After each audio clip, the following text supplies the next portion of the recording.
training film designed to instruct the Allied soldier in the recognition of German uniforms, badges of rank and insignia, to acquaint him with enemy weapons likely to be found in the field, and to show him the methods used by a typical German squad against an Allied infantry outpost.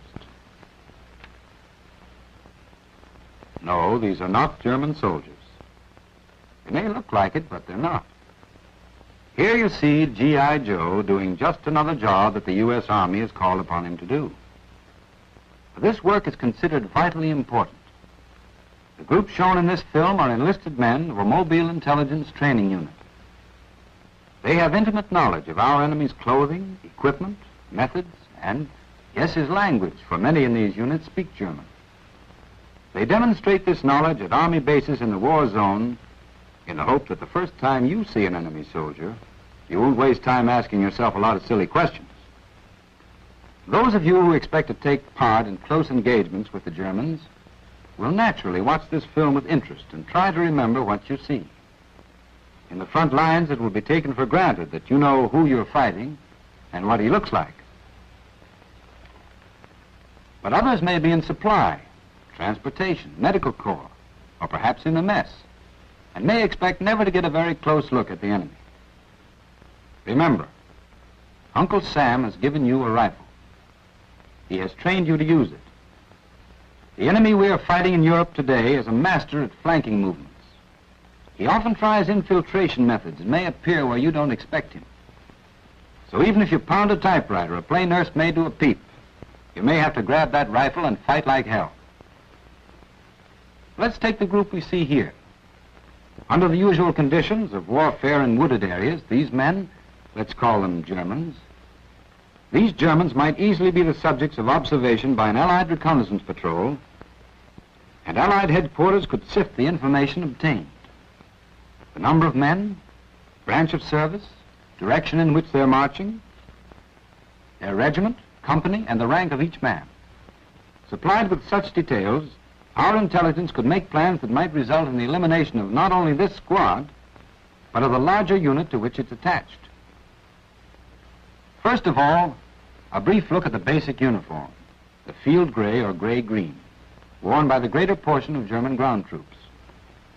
The helmet with an apron or shelf protecting the nape of the neck, running along the sides to form a sort of visor over the forehead.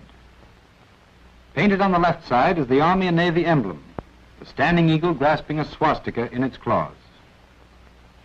On the right side, a shield showing the national colors. Now, when he goes into combat, the German frequently removes these little embellishments.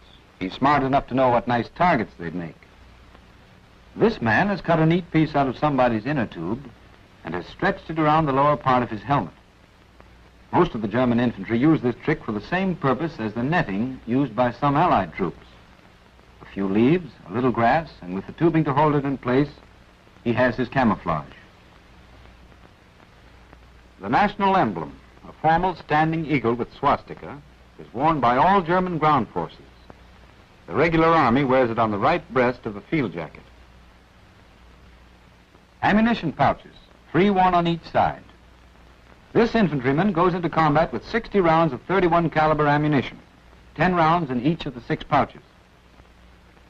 Running diagonally across his chest is the strap for the gas mask. If you think your gas mask is a headache, you don't know what trouble is until you've tried a long march with this ingenious article. It's a perpetual motion machine. Take a step and it flies up to your shoulder, take another and it bounces down, giving an overall boost of about 3 feet up the road. Apparently, the old Prussian warlords who have been running the army for years began to have doubts about their own invincibility when they designed this buckle. The inscription "Gott mit uns" means God is with us, and was counted on to bolster the confidence of their soldiers long before the present regime took over. There is one especially characteristic item of clothing worn by all services except flying personnel of the Air Force: the high black boots. Along with the color of the uniform, these black boots should be well remembered as being one of your surest means of identification. So here is the essential German soldier. Helmet, very like the U.S. helmet, except for the extended apron on the sides and in the rear. Also, it has a slightly angular appearance where the U.S. helmet appears more round, more globe-like. The Standing Eagle on the right breast of the field jacket. 6 ammunition pouches, 3 on the right, 3 on the left. 60 rounds capacity. Strap crossing diagonally to the gas mask. It rests on his left hip. Gott mit uns. Remember the dull silvery buckle. Then the soft black boot coming almost to the knee. One of the best means of identification. Generally speaking, but with a few exceptions which we will take up separately, all ranks of German ground troops in the field will wear the basic gray-green uniform that is shown here. Now, in all the armies of the world, whether Russian, British, or Chinese, there is one little man who is very similar. The private. Everything is done for his comfort. He's spoiled by everyone from the general on down. They give him gifts such as clothing, snappy new rifles, shining buttons, and his personal problems are all handled by his noble and understanding friend, the sergeant. Added to all these, the German private is presented with this pip, worn on the left sleeve as a reward for good conduct and attention to duty during his 1 year of basic training. His pay, however, remains the same. But you can't keep a good man down. Soon after getting the pip, the ordinary private is stepped up a notch and becomes a full-fledged PFC. So 1 chevron, private first class. Let's say a man were found to possess unusual power to lead his fellows in the field of combat. The lucky man would, of course, become a corporal and proudly bear the distinguishing sign of his rank, 2 chevrons on the left sleeve. The Germans believe in rapid promotions.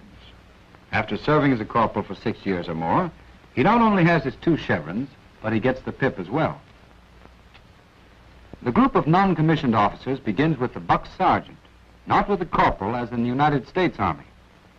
He no longer wears his chevrons. Instead, a band of white tape is sewn along the top edge of the shoulder strap, with a small space left open at the outer end. Also, he wears a white band along the edge of his collar.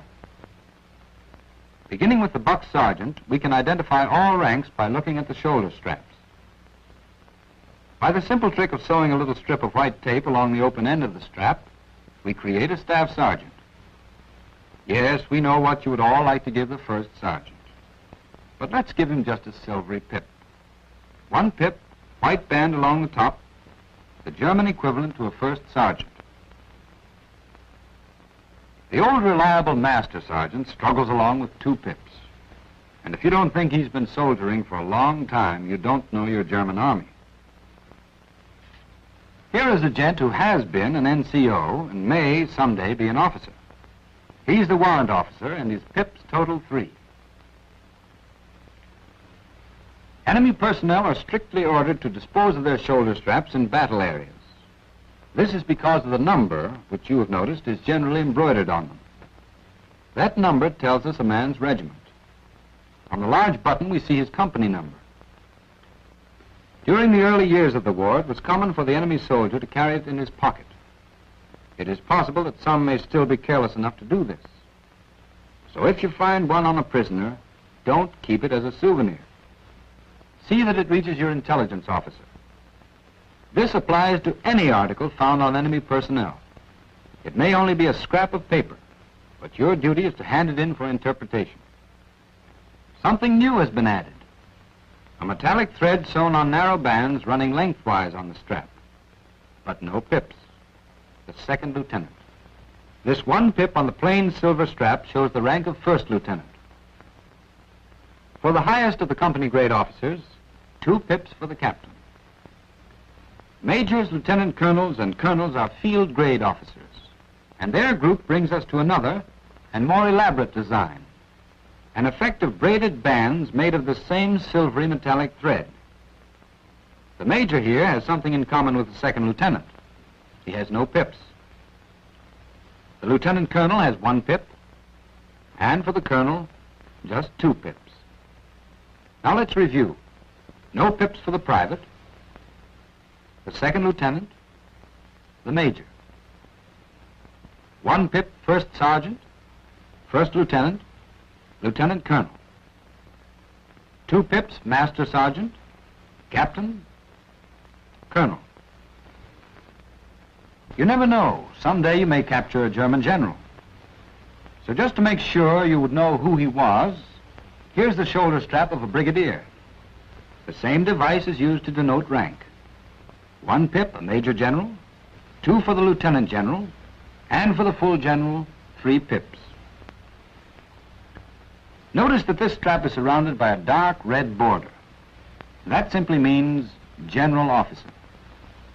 But if you ever see an officer below the rank of general or an enlisted man with a red band around the edge of his shoulder strap, that would indicate artillery. This edging or piping is used to denote branch of service.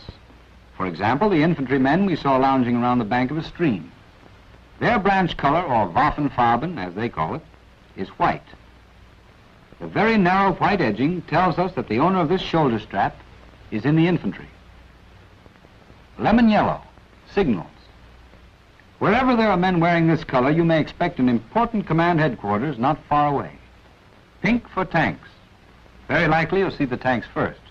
If you do, then it's fairly safe to conclude that the men in them belong to the tank corps, and that their colored piping or edging will look like this.